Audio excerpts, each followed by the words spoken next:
Magandang araw po, welcome po sa aking channel, Nov9 TV. Patalasasan po, meron po ba kayong mga properties na napapabayaan or non-performing assets? Plan nyo ibenta, pero wala kayong oras pagbenta nito. Kung ito'y pagkakatiwala nyo po sa amin, tawag lang po kayo sa aking numero, usap po tayo, gawan ko po ng video for free. Yes, libre po. Wala po kayong babayaran. Tutulungan pa namin kayong mabenta ang inyong property. Kami na po bala sa marketing, sa boosting, pati po sa paid advertisements, even sa tripping. Hindi na po kayo mapapagod sa pag-entertain ng mga buyers. Kami na po bala sa lahat. Tawag lang po kayo.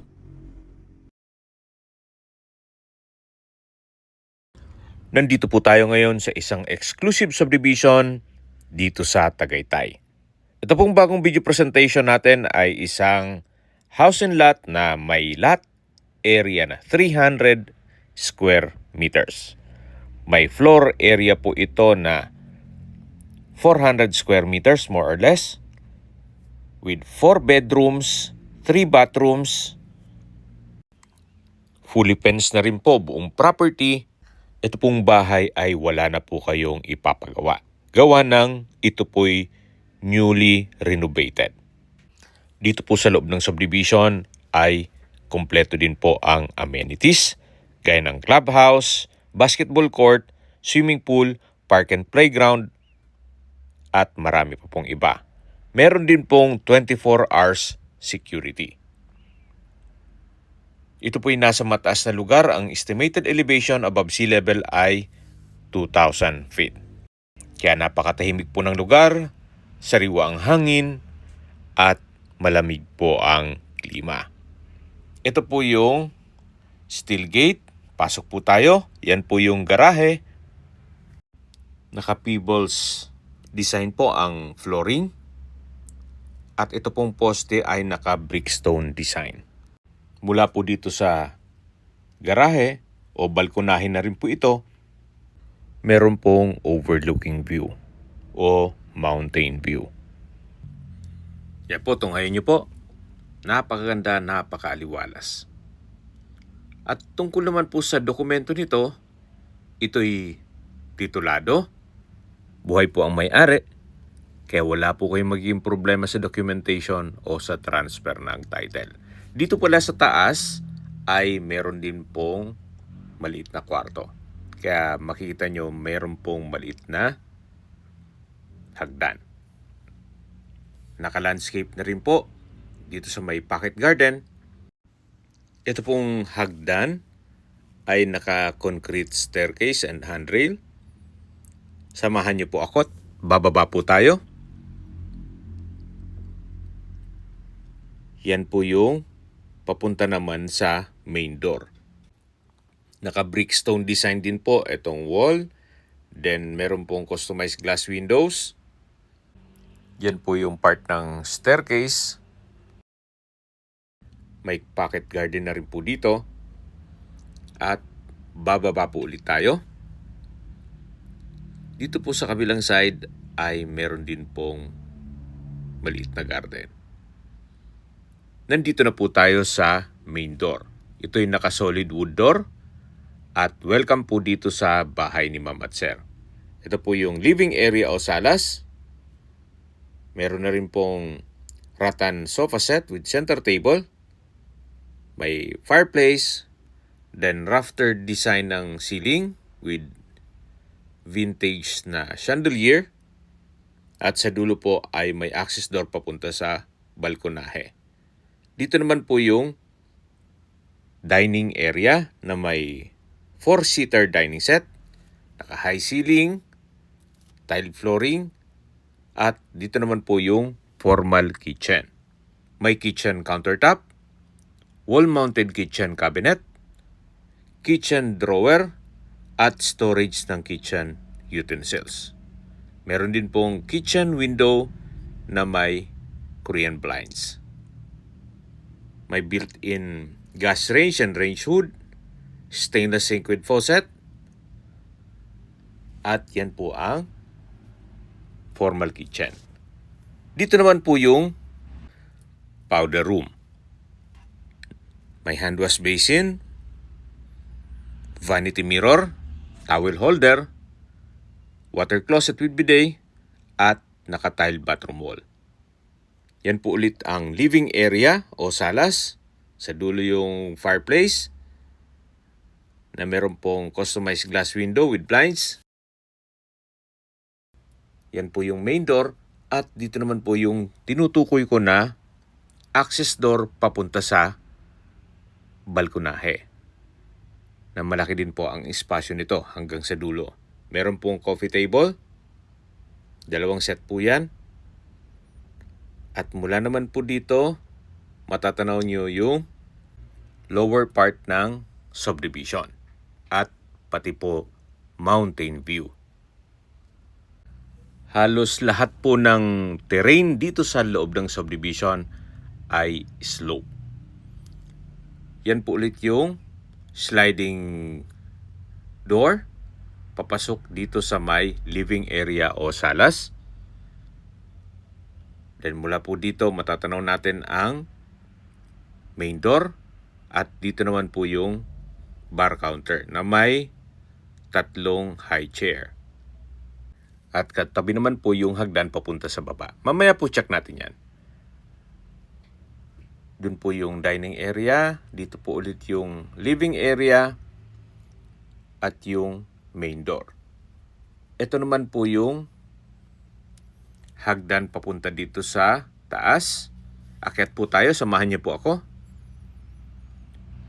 Yan po yung staircase window na nag-serve sa us natural sunlight. At dito naman po yung isang kwarto. Malaki naman po ang espasyo nito. Meron pong bed frame and mattress. Maayos po ang pintura ng ceiling at wall. Meron din po itong access door papunta sa balkonahe at meron din pong sariling toilet and bath na may walk-in closet. Okay, pasok po tayo dito. Yan po yung wardrobe. From floor to ceiling po yan. At matatanaw naman natin yung shower enclosure. Ito po yung hand wash basin with vanity mirror. May tissue holder. Meron din pong bathtub, water closet, wall-mounted towel rack, bathroom window. Ito po yung shower enclosure. At from floor to ceiling po ang tile bathroom wall. Ito po ang toilet and bath ng first bedroom na meron pong walk-in closet at drawer. Kaya po tunghayan nyo po itong unang kwarto. Ito naman po yung access door papunta sa balkonahe. Halos same view po mula dun sa malaking balkonahe. Meron po siyang mountain view. Balik po ulit tayo dito sa loob ng unang kwarto. At lalabas na po tayo para check natin yung ibang parte ng bahay. Ito po yung staircase. Yan po yung staircase window. At sa likod niyan yung pocket garden. Napaganda po ng disenyo. At balik po ulit tayo dito sa second floor. Sa may living area o salas na meron pong fireplace. Sa dulo yung balkonahe na na-check natin yan kanina, pati po dito sa may dining at formal kitchen. Ito po yung bar counter na may 3 high chair at yan po yung tinutukoy ko na hagdan papunta naman sa lower ground. Meron din po itong staircase window na nag-serve as natural sunlight. Maayos din po ang staircase wall. At bababa na po tayo, samahan niyo po ako. Nandito na po tayo sa hallway. Yan po yung mga kwarto. Meron din pong balkonahe.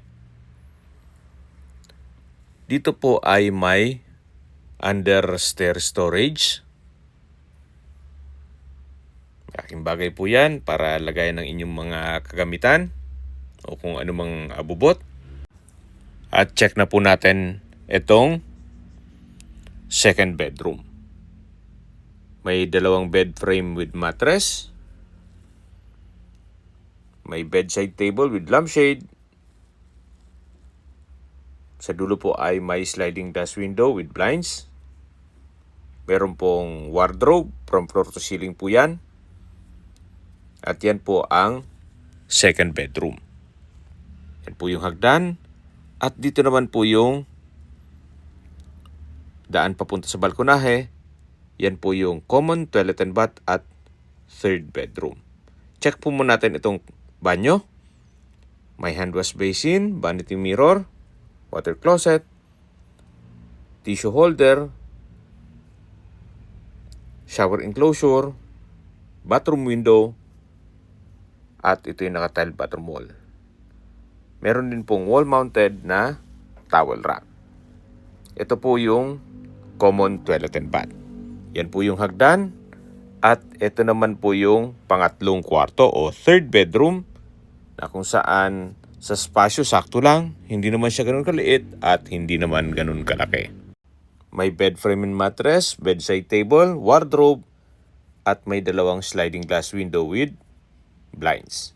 Yan po yung third bedroom at yan po yung hagdan papunta sa baba. At ito naman po yung balkonahe na meron pong coffee table. Every level po ay meron pong balkonahe. Mula dun sa taas, sa first, second, third, at meron pa po itong lower ground o fourth level. Dito po sa likod ay may bakanting space pa na pwede po kayong mag-garden. Ito po yung balkonahe ng third level. Balik po ulit tayo dito sa loob. Meron po ditong dalawang kwarto at may common toilet and bath. Meron din pong under stair storage. Yan po yung staircase window na nag-serve as natural sunlight. At pababa na po tayo sa fourth level o lower ground. At nandito na po tayo. Yan po yung hallway. Meron din pong access papunta sa bakanting lote o likod ng bahay.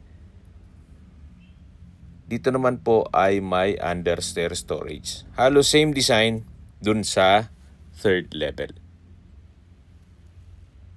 Ito naman po yung toilet and bath o common toilet and bath na may hand wash basin, vanity mirror,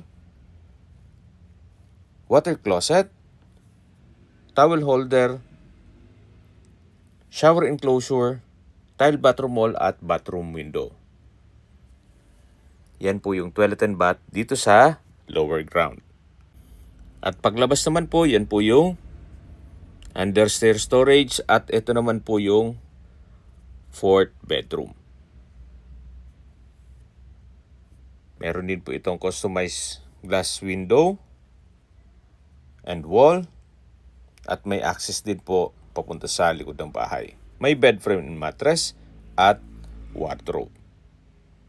Yan po ang fourth bedroom at dito naman po ay maliit na kwarto na pwedeng gawing maid's room or office. Ito naman po yung tinutukoy ko na access door papunta sa likod ng bahay na kung saan meron din po itong maliit na lote na pwede pong gawing garden. At habang paakyat po tayo, pag-usapan natin ang distance, location at travel time. Mula po sa Picnic Grove, ang distance is 1.9 kilometers at ang travel time is 4 minutes. Mula naman po sa Ina ng Laging Saklolo Church, ang distance is 650 meters at ang travel time is 2 minutes. Mula naman po sa Tagaytay Rotonda, ang distance is 3.5 kilometers at ang travel time is 9 minutes. Kompleto na po doon gaya ng public market, groceries, convenience store, remittance center, banks, schools, church at hospital. Yan po yung lagi kong binabanggit sa inyo na dapat nyo i-consider sa paghanap ng property ay yung meron pong malapit na hospital. Hindi ko naman po sinasabing sakitin kayo. Yan naman po for emergency purpose lang naman. At kung manggagaling naman po sa Manila o sa airport, ang distance is 56.2 kilometers at ang travel time is 1 hour and 14 minutes. Okay, dito na po tayo sa kabilang side ng bahay na kung saan meron pong hagdan dito na papunta na po sa likod ng bahay. Meron din pong mga ornamental plants at dito po sa taas ay naka-brickstone design na rin po siya. Mapapansin nyo po kahit po dito sa side ng bahay ay maayos ang pintura pati itong concrete fence. Kaya wala na po kayong ipapagawa dito. Ito po yung tinutukoy ko na likod ng bahay na meron pong malaking espasyo pa na pwede pong mag-garden at kung may maliit na okasyon, pwede pong ganapin dito. Yan po yung access door papunta sa last bedroom na naikutan natin. Then dito naman po ay meron din pong balkonahe, dun yan sa third level. Okay, recap lang po sa mga nag-skip po ng video. Ito pong property ay nasa isang exclusive subdivision dito sa Tagaytay. Hindi po malapit sa Tagaytay, kundi sa mismong Tagaytay City po. May lot area po ito na 300 square meters at may floor area na 400 square meters more or less. Tungkol naman sa dokumento nito, ito'y titulado, buhay po ang may-ari, kaya wala po kayong maging problema sa documentation o sa transfer ng title. Meron pong 4 bedrooms, 3 bathrooms, maid's room, or pwedeng gawing office. At dito po sa loob ng subdivision ay kumpleto din po ang amenities gaya ng clubhouse, basketball court, park and playground, swimming pool, at meron pong 24 hours security. Ito po ay nasa mataas na lugar. Ang estimated elevation above sea level ay 2,000 feet. At ang subdivision po ay along the highway. Kaya accessible din po ito ng public transportation. Wala na po kayong ipapagawa dito sa bahay, gawa ng ito po'y newly renovated. Once na ma-acquire itong property, pwede na pong lipatan kaagad. Okay, sa presyo na po tayo. Binibenta po ito ni owner sa halagang 14 million pesos. Kung interesado po kayo at gusto magpaset ng tripping dito sa property na to, tawag lang po kayo sa aking numero. At sa mga kababayan naman natin nasa ibang bansa, meron po akong WhatsApp, Viber, Telegram at Signal. Same number lang po, 0917-316-3399. Sa mga nagtatanong naman po ng aming Facebook, meron po aming Facebook page na Nov9TV at Facebook Real Video. Meron din pong TikTok at Instagram. May ibang YouTube channel po kami, the Nov9TV channel, Nov9TV Listings, Nov9TV On The Spot, Nov9TV Updates, at Nov9TV House Rental. Sana po naibigyan nyo ang video presentation. Paki-like and subscribe na lang po sa aking channel para ma-update din po kayo sa aking future listings. Kung sakali po hanap nyo yung mas malaking sukat ng lupa, meron din po kami ibang listings na pwede nyong pagpilian. huwag po kayong mag-atubiling tumawag sa amin. Then, let us know your budget para malaman namin kung anong property pwede naming ilog sa inyo. Sa lahat pong viewers, subscriber at nagtiwala po sa amin, salamat po sa suporta. Ingat po kayo lagi at yung pamilya. Maraming salamat po.